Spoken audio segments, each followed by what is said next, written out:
karibu tena katika wasaa wa simulizi.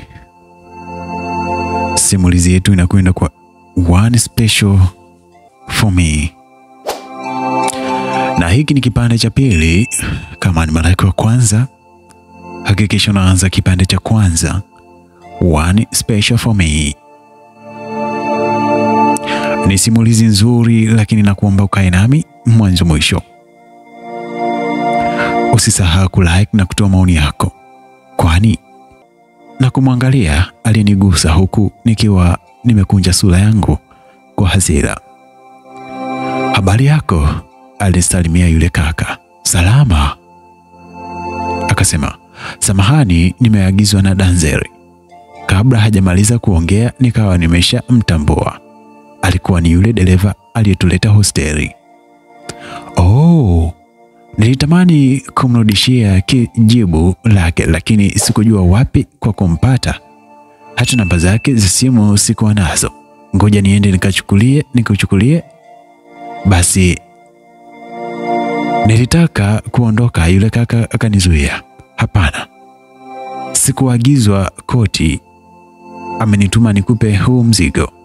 Nilishtuka, maana sikuwa nategemea kupokea mzigo wote kutoka kwa Danzeri. Mzigo? Mzigo gani huo? Niliuliza. Yule kaka hakujibu. Alinipatia bahasha ya kaki. Nikaipokea kwa uoga. Sawa, mimi ninaenda, subiri nikupe koti lake. Nilienda hosteli nikachukua koti ambalo nilikuwa nimelikunja na kuliweka vizuri kwenye begi langu. Nikachukua mfuko nikaweka, kisha nikatoka nje kumpatia yule dereva.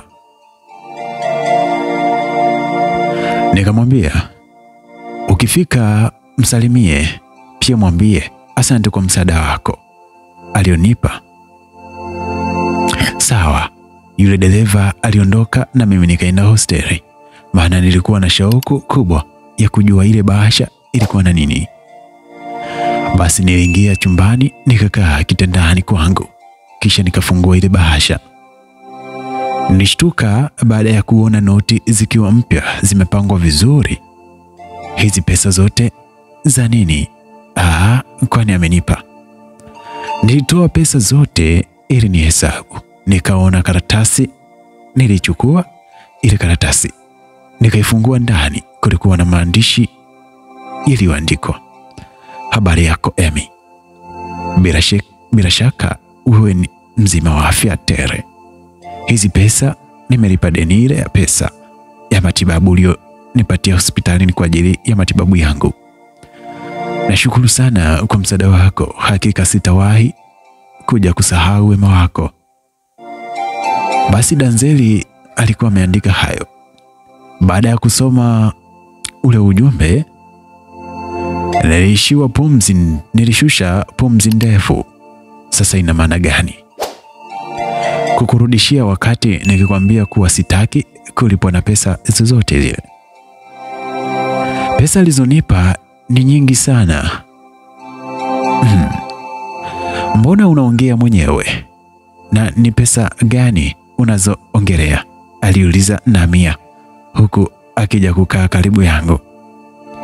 Nikamwonyesha zile pesa. Hizi pesa zote umetoa wapi? Danzeri kamtuma yule dereva aniletee. Basi ni jambo zuri, weekend hii tutaenda kuzifanyia matumizi. Namia, ukiwa na rafiki kama Namia, basi nawaza tu weekend. Unasemaje wewe? Sasa nini ambacho hujasikia? Hii pesa siitumii na irudishe kwa mwenyewe. Unaona mambo yako, yaani wewe unajifanyaga mlokole. Nimeshasema sitazitumia. Namia ni mtu wa kupenda starehe sana. Alijaribu sana kunishawishi, lakini sikukubali kutumia zile pesa. Jioni Damasi alituma ujumbe, alitaja niende nikaonane naye hoteli ya White House. Nilisoma ule ujumbe na kuupuuza. Baada ya dakika kama 3 simu yangu ilianza kuita. Damasi alikuwa anapiga. Nilipoangalia baadaye nikapokea kwa hasira. Hivyo unataka nini kwangu? Nilishakwambia sikutaki. Kwa hiyo hutakuja? Ndio siji. Basi nikajua kuchukua. Nilikata simu muda huu. Iliita namba mpya, niliamua kukata. Nilijua lazima takuwa Damasi na mimi sikutaka usumbufu. Baada ya dakika chache ile namba mpya ilipiga tena. Niliacha iite mpaka mwisho. Ilipokata nikaamua kuzima simu yangu. Kesho yake majira ya jioni nilikuwa natoka nje ya chuo. Ghafla kwa mbele yangu nikaliona gari la Damasi. Nilitaka kukimbia, lakini kabla sijafanya kile nilichokusudia, gari ilifika karibu yangu na Damasi alishuka mara moja. Akasimama mbele yangu. Tukawa tunaangaliana usoni. Twende zetu basi. Twende wapi? Na unaenda na nani? Damasi akinishika mkono akawa ananivuta kwenye gari lake. Na mimi nilikuwa na goma kuingia ndani ya gari. Damasi alianza kusema, nimekwambia ingia kwenye gari. Nikamwambia siingii. Sipendi. Wala siendi nawe popote. Damasi alisimama akanipiga kibao usoni kwangu. Nilihisi maumivu makali sana mpaka nikakaa chini. Damasi alichuchumaa akanishika kidevu na kuninyanyua uso wangu juu ili nimwangalie. Unafikiri wewe ni nani mpaka unisumbue? Unaniona? Yaani unajiona mrembo sana wakati si lolote. Mimi nakusitiri tu, sio kwamba siwezi kuachana na wewe. Nikawa na mwanamke mwingine mrembo. Kama mimi sina lolote na una uwezo wa kuwa na mwanamke mrembo, kwa nini unanisumbua? Nakumbuka mimi sihitaji kustiriwa na wewe. Unanichosha yani. Umekuwa jeuri sana siku hizi, au ni wale wanaume wakoba klabu ndio wanakupa jeuri na unasahau kuwa mimi ndio mwanaume niliyekuingizia kwenye huu ulimwengu wa mapenzi. Nilikufundisha mapenzi nini Emi? Nitahakikisha nairudisha heshima yako iliyoipoteza. Hebu nyanyuka haraka upande kwenye gari kabla sijafanya jambo la kukuaminisha hapa. Damasi alikuwa anaongea na hakuwa anatania hata kidogo. Angeweza kunifanya jambo lolote nalotaka, lakini sikuwa tayari kwenda naye kule anakotaka. Utanyanyuka na kupanda kwenye gari kwa hiari yako au unataka nikuburuze? Damasi aliuliza. Nikawa namwangalia kwa hasira huku machozi yakishuka mashavuni kwangu. Alivyoona simjibu, alinishika mguu akawa kama anataka kuniburuza, lakini ghafla nilishtuka. Damasi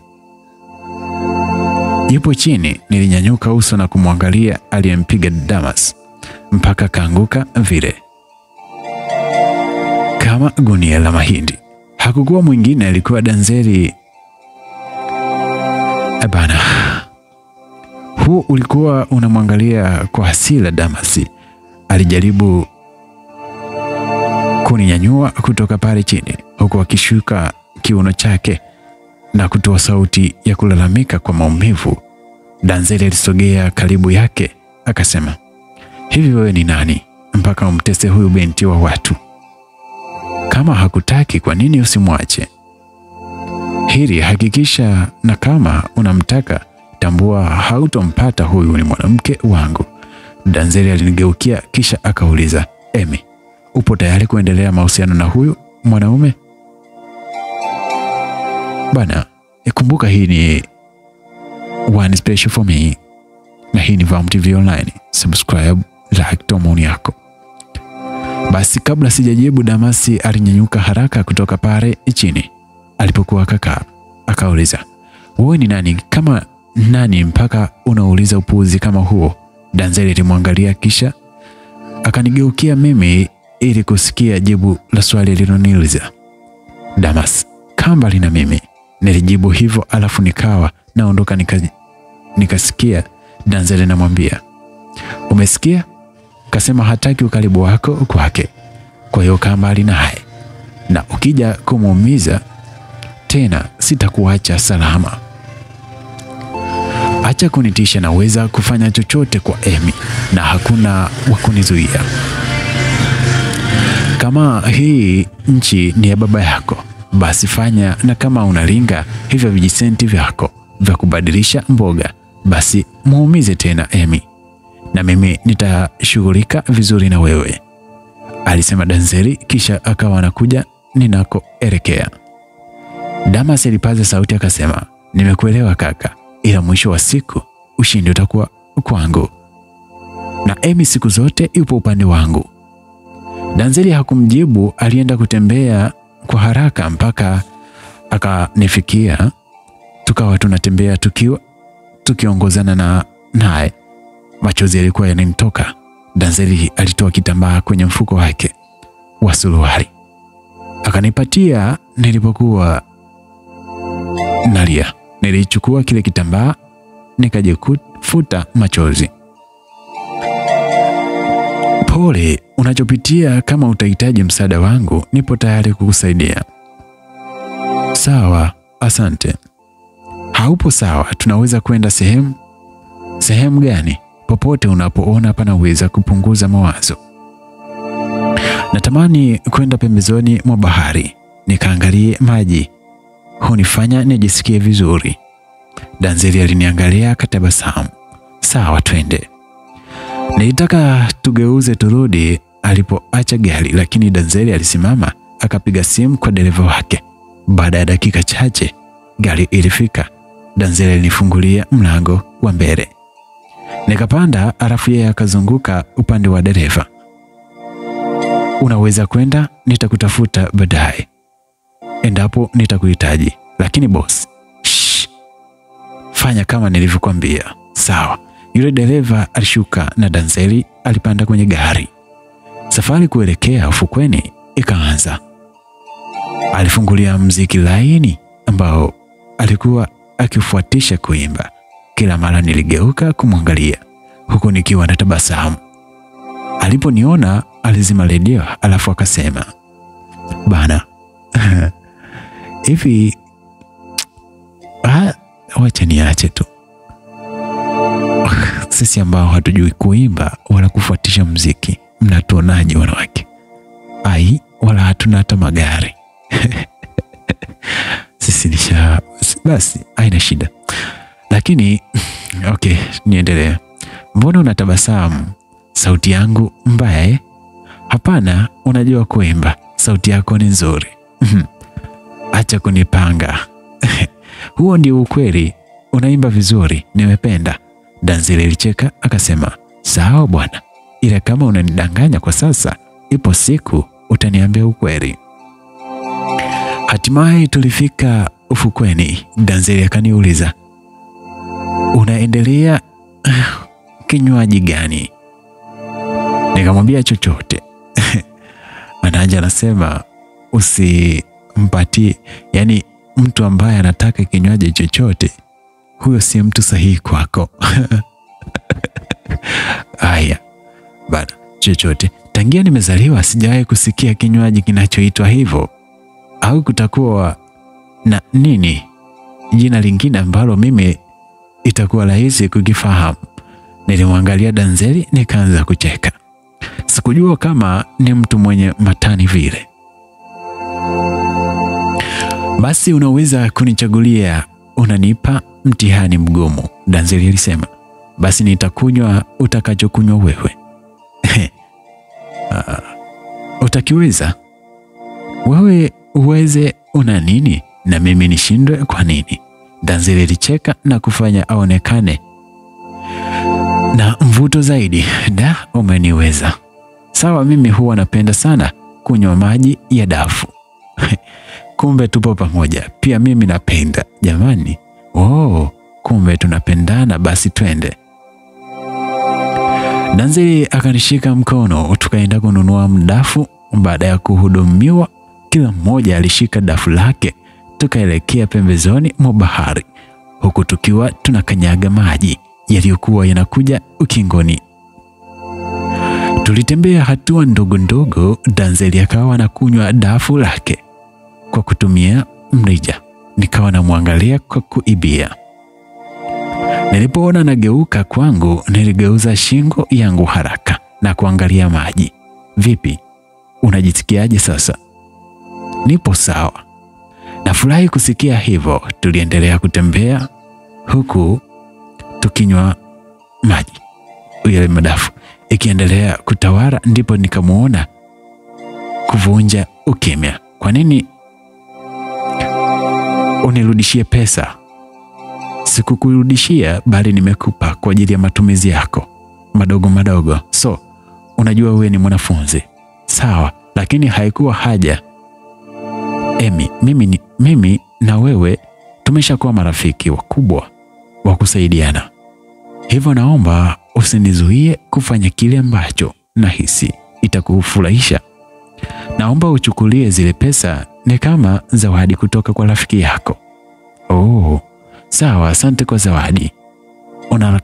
Unakaribishwa wakati wote. Epana. One special for me. Hiki ni kipande cha pili. Tuendelee kuwa pamoja zaidi tufike hadi mwisho. Nilifurahishwa na ule mtoko, nikajikuta nafurahia na kusahau kila kilichotokea. Danzeli alikuwa mchangamfu na mtu mwenye utani sana, na kunifanya nicheke kila wakati. Danzeli, sikutegemea kama wewe ni mtu aina hii. Umenifanya siku yangu kuwa nzuri. Hivyo nitakuwa mchoyo wa fadhila kama sitasema asante. Danzeli alitabasamu kisha akasema, pia mami, najivunia kukutana na binti mwenye sifa kama zako. Una kila sifa za kunifanya nikukubali kama kuwa rafiki yako bora. Yaani wewe ni special sana kwangu. Wakati napewa sifa zote hizo, nilikuwa natabasamu tu. Muda ulienda. Danzeli alinirudisha hosteli. Alisimamisha gari mbele ya geti la kuingilia hosteli. Asante sana kwa kunifanya nijisikie vizuri. Siku ya leo haina haja ya kunishukuru sana kama rafiki. Nina haki ya kufanya hivyo kama wewe ulivyookoa maisha yangu. Nahisi nina deni kubwa kwako. Baada ya Danzeli kusema hivyo, nilimtamani kuuliza nini kilichompata siku ile. Nikiwa nafikiri kumuuliza, Danzeli akasema, vipi, unawaza nini? Hapana, nipo sawa. Alinyosha mkono wake akanishika. Yule jamaa akikuletea fujo, usisite kuniambia. Nitajua nini cha kumfanya ili utulie. Sawa. Okay, tutazidi kuwasiliana rafiki. Sawa, uwe na jioni njema. Nawe pia.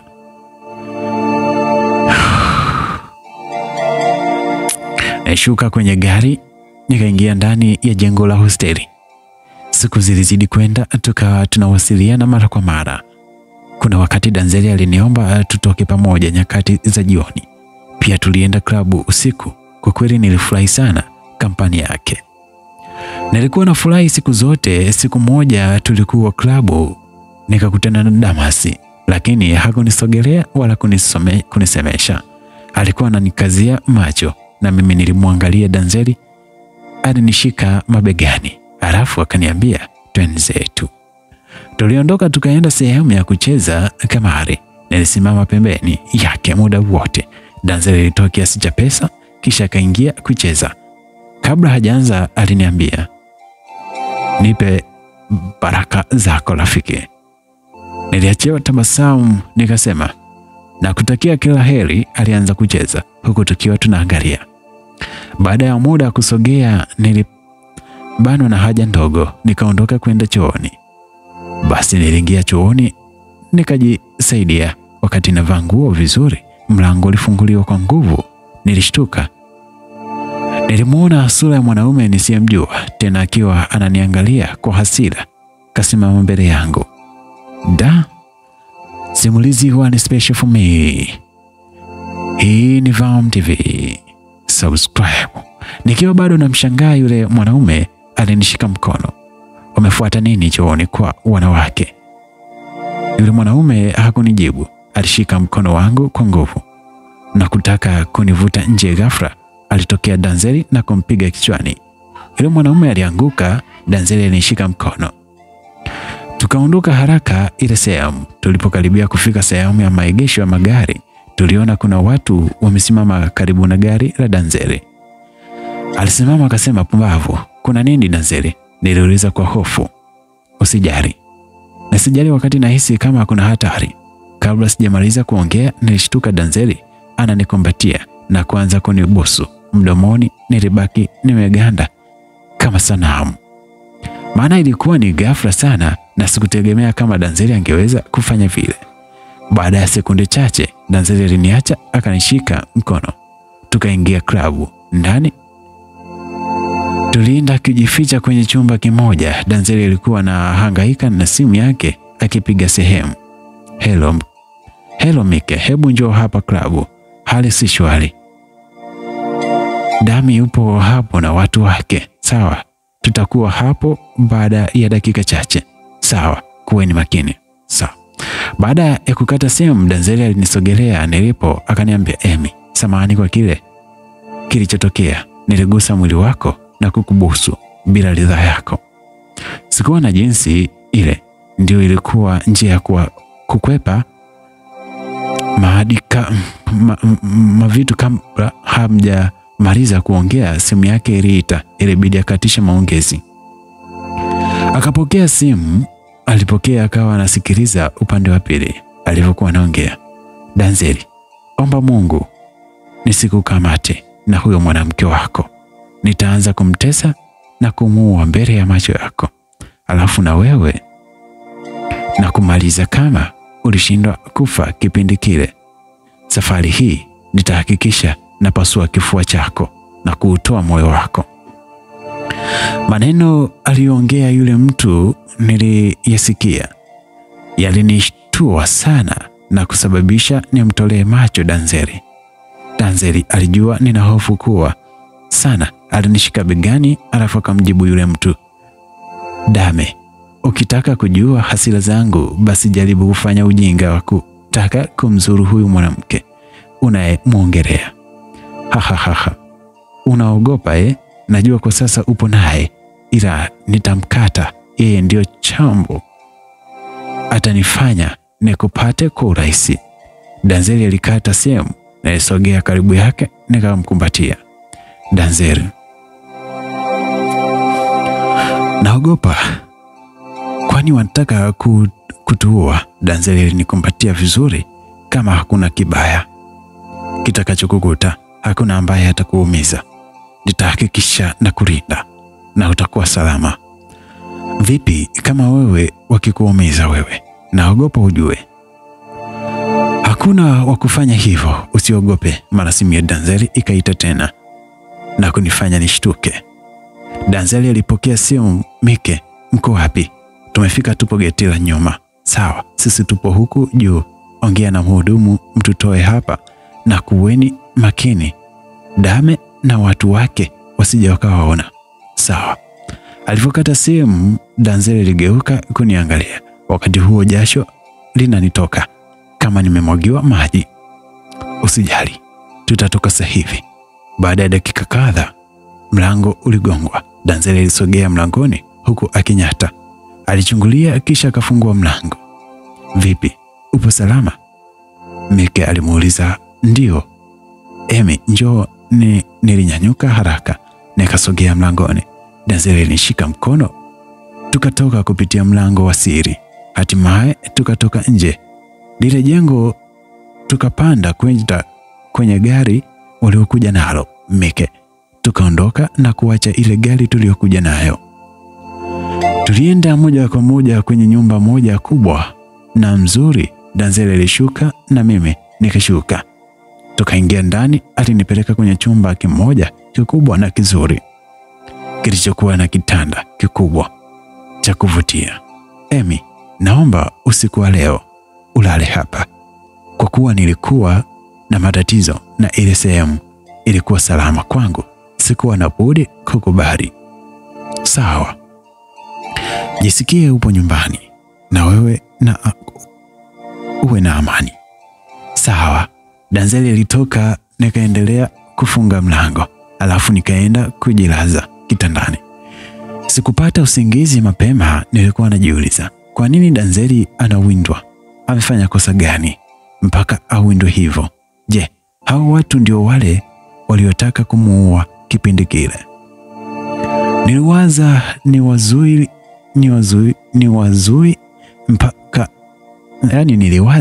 nikawaza sana mpaka usingizi ukanipatia. Nilishtuka baada ya kusikia mlango unagongwa. Basi niliamka kitandani, nikaenda kufungua mlango. Habari za asubuhi, alisalimia Danzeli huku akiwa kashikilia tray aliyokuwa na kifungua kinywa. Salama, nilitikia salama. Danzeli akaingia ndani na kutenga ile tray kitandani. Pole kwa uchovu. Asante, niliitika huku nikiangalia saa iliyokuwepo ukutani. Danzeli pia aliangalia, ilikuwa imefika saa 4:30. Niliona aibu, mtoto wa kike nimelala sana mpaka nashindwa hata na mwanaume kama kuamka mapema na kuandaa kifungua kinywa. Ilibidi nizuge kwa kusema, mimi nimechelewa kuamka, usijali. Najua jana hakukuwa sawa na inaonekana ulikuwa na wasiwasi, haukupata usingizi mapema. Nilitingisha kichwa kwa kukubali kuwa ni kweli. Basi Danzeli alinisogelea akanikarisha kitandani. Wakati huo nilikuwa namwangalia usoni. Emi, najua kwa sasa natakiwa kukulinda sana, usije ukakutwa na tatizo lolote. Kabla hajamaliza kuongea, nilidakia tatizo gani? Kwani mimi nina shida gani na mtu yote mpaka niwe kwenye matatizo? Hapana, ila ukaribu wetu unaweza ukawa umezaa tatizo kwako. Hivyo unatakiwa kuwa makini sana. Usikubali kumfuata mtu usimfahamu. Endapo utahisi kuna tatizo, nijulishe mara moja. Nilishindwa kuelewa maneno aliyoongea Danzeli. Danzeli, unaweza ukaniambia shida ni nini? Kwa sasa hapana, ila itafika wakati utakuja kujua kila kitu kinachoendelea. Nilitikia kwa kichwa. Danzeli akanishika shavu huku akitabasamu, kisha akasema, furahi kifungua kinywa. Asante sana Danzeli. Alitoka chumbani, nikawa namsindikiza kwa macho huku nikitabasamu. Danzeli alipofika mlangoni, aligeuka na kuniangalia. Tukajikuta wote tunatabasamu. Mimi nikaangalia chini kwa aibu. Danzeli akaondoka. Niliingia bafuni nikaoga haraka. Nilitoka kwenda kunywa chai, maana njaa ilikuwa inauma sana. Nilikaa kitandani nikachukua chupa ndogo ya chai. Wakati nafungua mfuniko, nikakumbuka ile tabasamu mwanana la Danzeli. Sasa jana na hilo tabasamu, akili kahama, nikawa na kufikiria lile kumbatio na busu la jana. Yaani jana usiku akili yangu ilikuwa inafikiria mbali. Nikajisahau kana kamba na mimi ni chai kwenye kikombe. Kumbe kikombe kimejaa chai inamwagika. Niliposhtuka nikajisukuma kile kikombe, chai yote ili nimwagikia sehemu ya paja na mguu. Nikapiga kelele. Danzeli na wakina Mike walikuja haraka. Mike alikuwa akishika bastola mkononi. Danzeli alisogelea huku akiwa na wasiwasi. One special for me. Hii ni Vam TV. Subscribe, simulizi hii bomba kabisa. Aliangalia kila kona ya chumba kwa upande wangu, na mimi nilishtuka kuona watu wanavamia chumba, tena wakiwa wameshika silaha. Nilihisi kupagawa kidogo. Kuna nini? Danzeli aliniuliza, huku Mike na mwenzie wakiwa wanakagua. Mike alienda chooni na mwenzie alienda kuchungulia dirishani. Nimeungua na chai, nilijibu huku nikiwa nimeshuka mguu. Danzeli aliniangalia mguu kisha akasema, hakuna tatizo, ameungua na chai. Mike, naomba ukaniletee dawa nimpake. Mike na mwenzake walitoka, tukabaki wawili. Hebu kaa hapo kitandani. Nilikaa kitandani. Danzeli alishika mguu wangu, akawa anaangalia jinsi nilivyoungua. Sehemu iliyomwagikiwa na chai ilikuwa nyekundu. Danzeli alinipuliza kama mtoto mdogo aliyeumia. Sasa anapulizwa na mama yake ili kupunguza maumivu. Pole, nitakuweka dawa, utakuwa sawa. Basi baada ya dakika chache Mike alirudi na dawa, akampatia Danzeli kisha akatoka. Danzeli aliweka dawa kwenye kidole chake na kutaka kunipaka. Nikamshika mkono. Danzeli akamwangalia usoni. Hapana, nitapaka mwenyewe. Nilikuwa naogopa kufunuliwa paja langu. Hebu acha nikupake. Akaanza kunipaka mguuni huku akiwa akapanda. Alipofika gotini, nikazuia nguo kwa mkono ili asinifunue. Danzeli aliniangalia, nikaangalia pembeni. Basi alinitoa mkono akafunua gauni kisha akaanza kunipaka dawa kwenye paja. Saa hii nilikuwa naona aibu, naangalia pembeni. Alipomaliza kunipaka dawa, alinifunika vizuri gauni langu. Ilipofika majira ya 2 usiku, Danzeli alinirudisha hosteli, lakini alinisisitiza sana niwe makini. Emi, usisahau kujiangalia vizuri. Kukiwa na shida yoyote nijulishe mapema. Sawa Danzeli. Alikuwa ananiangalia kama kuna kitu kingine anataka kusema, lakini alikuwa na sita. Basi tu tutazidi kuwasiliana. Sawa. Nilishuka kwenye gari nikaingia hosteli. Nilijilaza kitandani nikiwa namfikiria sana Danzeli. Sio siri, kila ninavyozidi kuwa karibu naye alizidi kuivuruga akili yangu. Nilitamani sana anitamkie kuwa ananipenda, maana mimi sikuwa na ujasiri wa kuweka wazi hisia zangu kwake. Wewe unawaza nini mpaka unatabasamu? Na mimi aliniuliza, hamna kitu tu, nimekumbuka. Bila shaka umemkumbuka Danzeli. Sio hivyo. Kwa jinsi unavyoonekana machoni ni tofauti na unachoongea mdomoni. Sikuwa na la kusema, maana alichosema nami ni ukweli mtupu. Hivyo nilitabasamu tu. Kuanzia juzi usiku ulikuwa naye, natumai kuna kitu kinaendelea kati yenu.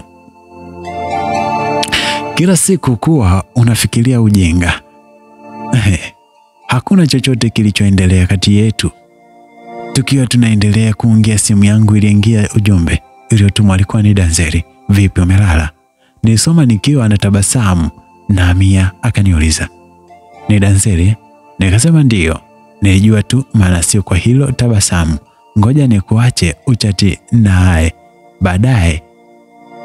Baada ya Namia kunipa uhuru, nilijibu ule ujumbe. Bado nipo macho. Kwa nini hujalala mpaka saa hizi? Sina usingizi. Mbona wewe kwani haujalala? Siwezi kupata usingizi, nimekumisi. Nilijisikia raha kuambiwa hivyo na Danzeli. Nikamjibu, miss you too. Tuliendelea kuchati kawaida mpaka nikapitiwa na usingizi. Bana. Zilipita siku 2 tukiwa tunaendelea kuwasiliana kama kawaida. Siku moja nikiwa nipo chumbani, nilikuja kuitwa, Emi, kuna mgeni wako anakuita kule nje. Kwa haraka nikajua atakuwa Danzeli, maana yeye ndio mtu anayekuja kunitembelea mara kwa mara. Nilitoka nje nikiwa na furaha, lakini nilipofika getini simu yangu ikaanza kuita. Danzeli alinipigia, nikaipokea. Ina maana unaona nachelewa kufika? Umeamua kupiga? Danzeli nikatisha kwa kuniuliza, kufika wapi? Si umekuja kunitembelea? Hapana, sipo kabisa eneo hilo. Emi, angalia huyo mtu, kama ni mgeni machoni kwako, tafadhali usimsogelee. Sawa? Nakuja hapo sasa hivi. Danzeli alikata simu. Nikasogea karibu na geti, nikaona gari nyeusi imepaki na wanaume wawili walikuwa wamesimama wakiwa wameegamia ile gari. Nilirudi ndani haraka, nikaona msubiri Danzeli.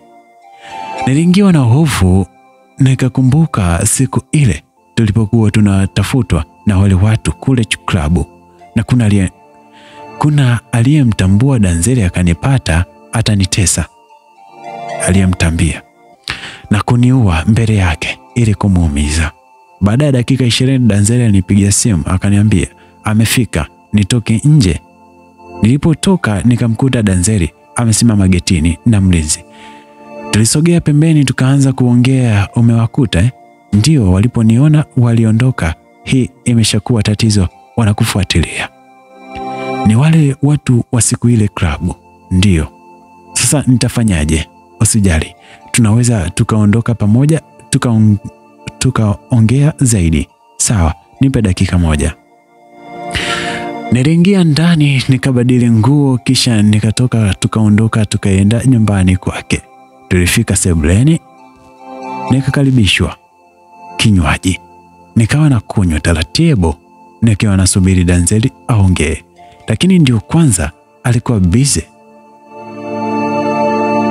na remote. Alikuwa anabadili channel, akaweka channel ya movie, akatulia akawa anaangalia. Ikabidi mimi nitulize macho yangu kwenye TV. Nikawa nafuatilia ile movie kimya kimya. Kikatawala kadri ya muda ulivyokuwa unazidi kwenda. Danzeli alikuwa alisogea karibu yangu, hatimaye alifika karibu kabisa. Ikabidi nimwangalie usoni, naye akamwangalia kisha akashika kiganja cha mkono wangu. Mimi nikawa namwangalia tu. Taratibu alianza kusogeza kichwa chake mpaka lips zangu. Akaanza kunibusu. Mwanzo nilinogewa na lile busu, lakini baadaye nikashtuka na kumsukuma aniachie. Alivyoniachia nikasimama. Danzeli, unafanya nini? Danzeli alisimama akapiga hatua moja kunifuata. Emi, nashindwa kuficha hisia zangu kwako. Nakupenda. Nianza kujikuna kichwa huku nikijifanya kuona aibu, lakini moyo nilifurahi, kwani hata mimi nilikuwa nimekufa nimeoza kwa Danzeli. Na hilo ndilo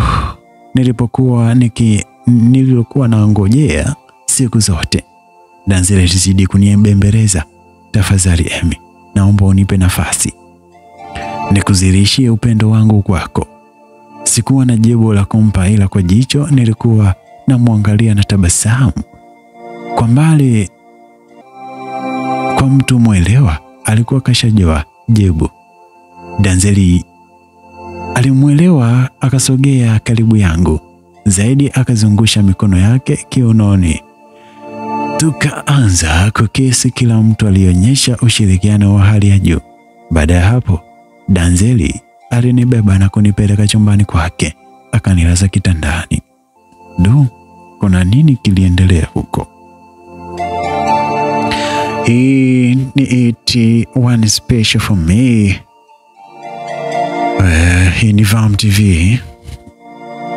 Basi Danzeli alianza kutembeza mikono yake kila kona ya mwili wangu na kunifanya nipate hisia kali.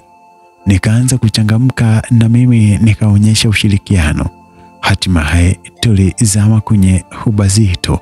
Baada ya kumaliza, kila mmoja alijilaza upande wake. Baada ya kupumzika kidogo, Danzeli alinyanyuka na kunywa maji, kisha akageuka kuniangalia. Nilipoona anamwangalia sana, niliona aibu, nikageuza shingo pembeni. Alipanda kitandani na kusogea karibu yangu. Alinishika kidevu na kunigeuza uso wangu ili nimwangalie. Tafadhali Emi, nitazame macho kwangu. Nilijaribu kumwangalia kwa sekunde chache, nikashindwa. Emi, unanipenda? Ndiyo, nakupenda. Upo tayari kuvumilia kwa hali yoyote? Ndiyo, kwa hali yoyote nitakuwa na wewe, ili mradi uwe mkweli kwangu, unionyeshe mapenzi ya kweli. Danzile alinibusu kwenye paji langu la uso, alafu akajilaza na kunivuta kifuani kwake. Nikalaza kichwa changu juu ya kifua chake. Amy, nitakufanya uwe wangu wa maisha. Huwa sijaribu kwenye kupenda na huwa sijaribiwi kwenye mapenzi. Kama kweli unanipenda na kukaribisha, na ingia kwenye mbawa za penzi langu zima nzima. Nyanyuka kichwa kutoka kifuani kwake, nikamwangalia na kushika kidevu chake kilichokuwa na ndevu safi za kuvutia. Nimekaribia bila hofu na mashaka. Nitaendana na wewe kama utakuwa hivyo na utakavyo. Nipeleke ukienda sambamba, nitakwenda nawe sambamba. Ukiomba na mimi nitakuyomba. Danzeli alitabasamu na kunikumbatia vizuri. Usingizi ulitupitia tukiwa tumekumbatiana. Tulipokucha tulioga, tukaenda jikoni kuandaa kifungua kinywa, huku tukiwa tunasaidiana. Tulipomaliza tulikaa mezani, tukawa tunakunywa chai pamoja, huku tukilishana kwa mahaba na kuahidiana mambo mengi kwenye hiki penzi letu jipya. Danzeli, mpenzi wangu, najua ni mapema sana kuliongelea hili, lakini nimefikiria sio mbaya kujua nilikuwa nahitaji kukufahamu vizuri. Danzeli alinyanyua glasi ya juisi akanywa, kisha akarudisha mezani, kisha akasema, nilitegemea hili swali kutoka kwako, na kuna maswali mengi unaniuliza, majibu yake hauna. Aliweka kituo kwanza, kisha akanyosha mikono yake na kushika viganja vya mikono vyangu miwili. Mpenzi, naomba siku ya leo nisikujibu hayo maswali, ila ipo siku tutakuwa na muda mzuri, utamjua Danzeli ni mtu wa aina gani na kwa nini napitia haya ninayopitia. Chanzo ni nini? Jibu la Danzeli lilinidhihirisha.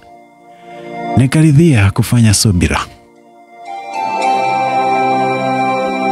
Bana, basi siku hiyo tulishinda wawili pale nyumbani tukifurahi. Ilipofika jioni nikataka kurudi hosteli, lakini Danzeli hakunikubalia. Alimuomba nilale kesho mapema atanipeleka chuo. Nilikubali. Usiku ule nikalala pale. Kesho yake mapema tuliamka, akajiandaa kwa ajili ya kwenda kwenye kazi zake, na mimi nikajiandaa, tukatoka pamoja. Akanipitisha chuo naye akaenda kazini. Penzi langu na Danzeli lilikuwa moto sana, yani kila siku lilizidi kwenda huba. Ndivyo tulivyozidi kupendana na kuoneshana mapenzi moto moto. Danzeli alikuwa ananipenda mno, alikuwa hasikii wala haoni. Alinidekeza na mimi nilitumia vizuri hiyo nafasi. Nilideka haswa mpaka kuna wakati nikawa najitukia. Kuna wakati shoga yangu na Mia alikuwa ananiambia, Amy, umezidi sana, unamchosha kaka wa watu, kupendwa imekuwa shida. Dada, niache na mapenzi yangu. Damaseli mzidi aliniumiza. Sasa huu ni wakati wangu wa kufurahia mapenzi. Basi punguza madeko. Na punguzaje wakati Danzeli anafurahi kuniona na mdekea? Kwanza tunadekezana wenyewe. Siku moja alinipigia simu akaniambia, wife, unajua jioni natakiwa kwenda kwenye sherehe ya kumkabidhi tuzo kwa mfanya biashara bora wa mwaka. Oh, kumbe ni leo. Ndio, na mimi niko busy sana hapa ofisini. Kuna mambo narekebisha, nilikuwa naomba uende nyumbani ukaniandalia nguo ya kuvaa. Sawa, nitaenda. Unapenda uvae nguo gani? Hilo swali gani unaniuliza? Mpenzi, wewe ndio unajua nguo gani itanipendeza mumeo, na ukikosa kufanya uchaguzi itakuwa aibu kwako. Usijali mpenzi, nitahakikisha kila mtu kila kitu kinakwenda safi. Okay baby, mwa.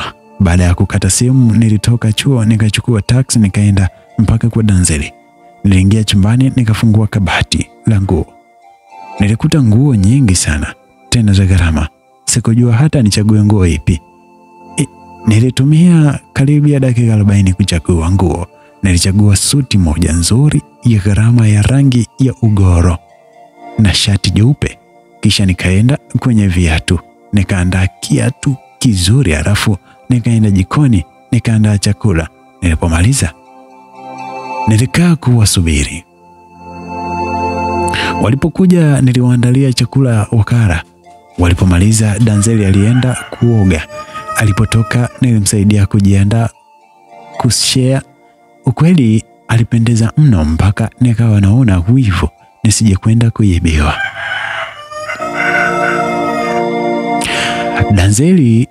Danzeli, nisije nikaibiwa huko.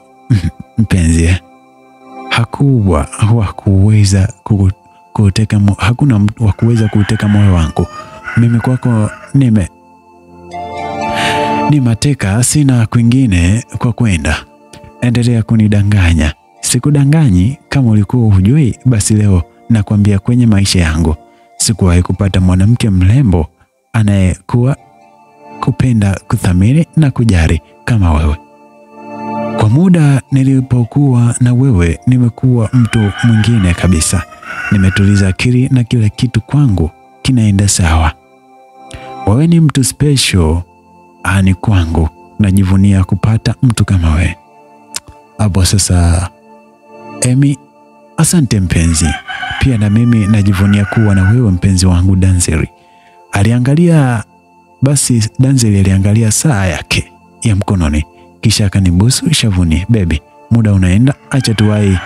Usisahau kuniombea mumeo nitoke hata na tuzo moja. Siku zote nimekuwa nikikuombea na sina wasiwasi na mpenzi wangu, kwa sababu nakujua ni mchapakazi na unaongoza vizuri kampuni. Mtatoka na tuzo 3. Danzeli alinikumbatia. Asante sana mpenzi. Naomba usiondoke, natamani nitaporudi unipokee. Usijali, nitakuwepo kwa ajili yako. Waliondoka na muda huo ulienda. Nilikaa nyumbani nikawa nafuatilia kipindi kwenye TV cha tuzo kwa wafanyabiashara na makampuni yanayofanya kazi vizuri. Nilifurahi sana baada ya kuona kampuni ya DM Company Limited imepokea tuzo 2, tuzo ya kampuni inayotoa huduma nzuri na tuzo ya kampuni inayoongoza kwa mauzo, na tuzo ya mwisho kabisa ilikuwa ni tuzo ya mfanyabiashara bora mwaka. Danzeli alienda kuchukua tuzo yake ambayo alikabidhiwa na waziri wa viwanda. Nilifurahishwa sana na ushindi alipopata Danzeli. Nilikaa sebuleni kuwasubiri mpaka waliporudi wakiwa wanapiga kelele za kushangilia. Danzeli alipoingia ndani alinikumbatia na kuninyanyua juu, akawa anazunguka. Meke alikuwa kashika koti la Danzeli na mkononi mwingine alishika chupa ya kinywaji ambacho sikuweza kujua ni kinywaji gani. Danzeli alinishusha chini akanikumbatia. Hakika Mungu amenipa mwanamke anayestahili na kupenda sana. Usiku ule tulifurahi mpaka tulipokaribia kukucha. Ndipo tukaenda kupumzika. Siku hiyo tukichelewa sana kuamka. Nilishtushwa na sauti ya ukali iliyokuwa iliita jina la Danzeli. Ilibidi nimwamshe Danzeli. Aliamka kivivu akakaa. Sikiliza, huko kuna mtu kama anatoka. Tulia hapo usitoke. Danzeli ilinyanyuka na kwenda kumwangalia anayefoka. Nilikaa kitandani nikachukua simu, nikawasha data, nikaanza kutembelea mitandao ya kijamii. Nilishtuka baada ya kuona habari ambazo zilishtusha sana moyo wangu. Habari gani zilishtusha moyo wangu? Kumbuka bana, hii ni Vam TV. Simulizi yetu one special for me. Ni kitu gani kilimshitusha na Emi akiwa mtandaoni? langu kukutakia uwe nami katika kipande cha 3. Si haba. Mungu akubariki. Uendelee kuwa nami. Asante.